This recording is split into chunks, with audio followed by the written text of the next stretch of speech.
everyone. In this video, I'm going to answer one of the questions I got in a comment from one of my followers. So thank you very much for asking that question. I hope this video provides the answers. Let me know in the comments if it does or if there are more questions, and I'll be happy to answer. So this video is all about answering how basically spinning works. Spinning is one of those things that looks like sorcery until you have the fiber in your hands. It's the perfect marriage of physics and muscle memory. So here I'm going to talk about the breakdown of how we turn fluff into the fashion and answer each of your questions from the driver's seat of the spinning wheel. And in the back you can see me spinning, plying. I'm plying at first and then spinning. So how does it grab, so to speak, and keep twisting? Well, it all comes down to friction and overlap. So if you imagine a game of tug of war, I guess, so to speak, where everyone is holding hands, if everyone holds on tight, which would be the twist, the line stays together. The overlap is when you spin, you aren't just twisting one fiber, you're overlapping thousands of them. Because animal hairs, like wool, I'm spinning merino wool here, 19.5 micron count, have microscopic scales. So wool hairs have microscopic scales. They hook, so to speak, into each other. And then the twist is when you spin the fiber, you're creating force that locks those overlaps together. And it's called drafting. You pull a small amount of fiber out. The twist travels into that thin section of hair, and the friction makes it impossible for the fibers to slide past each other. So another one is, how do you know you're doing it right? You know you're doing it, I guess, right, is when the fiber stops looking like a cloud, the roving, and starts looking like a wire, like yarn. So the sweet spot is if you have too little twist, the yarn pulls apart and drifts. And if you have too much twist, you get the pigtail. The yarn will start to kink up on itself, and it'll look like an old telephone cord from back in the day. So basically, as you can see me spinning, well, right now I'm plying, I'm constantly balancing the speed of my hands, how much fiber I let out, with the speed of the wheel, which is how much twist is being added. Another one is what it feels like. It's actually incredibly amazing. It's meditative for me. It's therapeutic.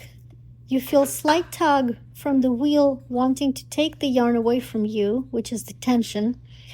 The heat, there's a little bit of heat. It's not, I get asked a lot if I feel burns on my hands. And no, there's a little bit of heat, but you barely hold on to it.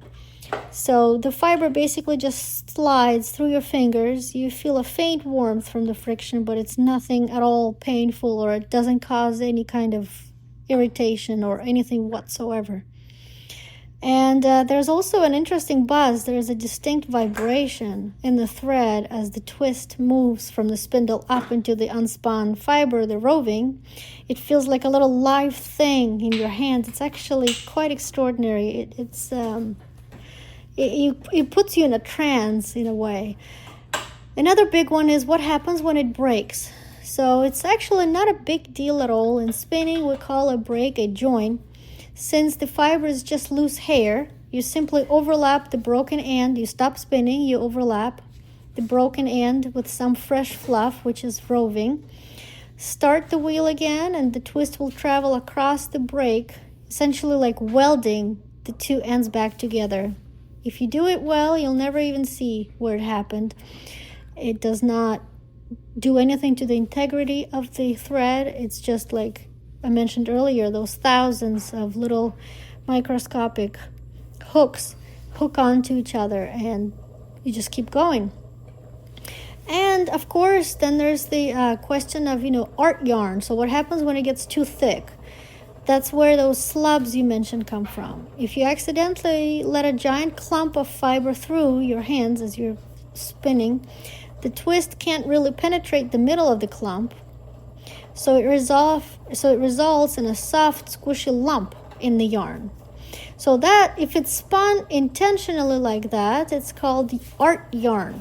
Some people love it, some people don't. I have seen some amazing scarves crocheted and knitted from the art yarn, which is full of lumps because of the texture, and it's incredible. But in general, for my yarn, in traditional spinning as well, we stop the wheel, pull the clump apart until it's thin again, and keep going.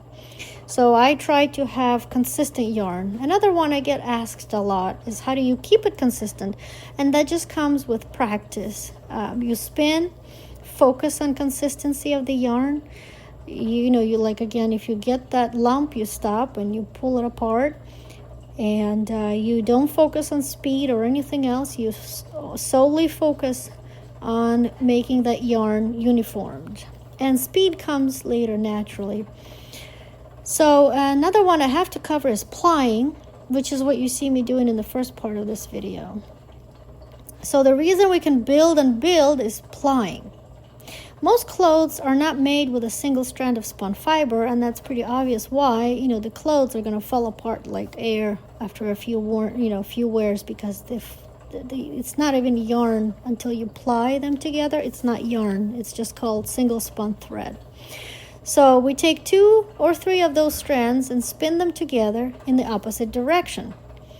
This neutralizes the tension, makes the yarn round and strong, and creates the durable string, so to speak, that gets woven into the fabric of your favorite sweater, you know, shawl, hat, whatever, socks. For me, I always two-ply. So I only do 2 strands, as you can see me in the first half of the video. I spin 2 strands together, and that's all I need for hand-spun yarn to be strong, durable, and last forever, essentially, you know, if taken care of well.